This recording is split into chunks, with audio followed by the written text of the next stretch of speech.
sakto. Suspension natin. Kusapin ko. Ray! Layan!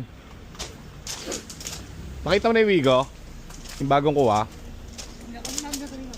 Ano yun? Yung alam mo na, yung papagawa ko yung...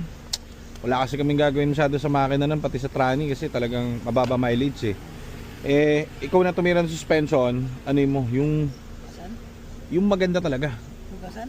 Hindi hugasan, yung talagang ano ba tawag doon? I-repaste ba tawag doon?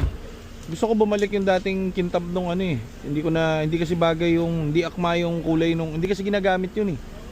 Kumbaga, may ano siya yung parang... Kalakalabang? Oo, parang ganon. Hindi maganda. So, nakastock lang kasi dun sa bahay ng binila namin. So, 16,000 kilometer. Puta, hindi tinakbo eh. Kasi sobrang nipis lang kasi yun. Manipis lang. Ay, basta diskarte mo. Basta gusto ko may gagawin dun para... Hindi, Hindi ko lang lahat yung preno. Oo, tapos check lahat ng preno and everything. Pero suspension, napaka ano naman nun, napaka inam. Walang tunog. Ang gusto ko lang yung, bago kasi i-detail yun, papasok namin sa detail lang matindi.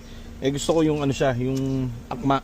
Para pag isang linis na lang doon sa detail. Ikaw na bahala. Okay na yung pesta? Ako na yun, nakatanggal naman ng ano.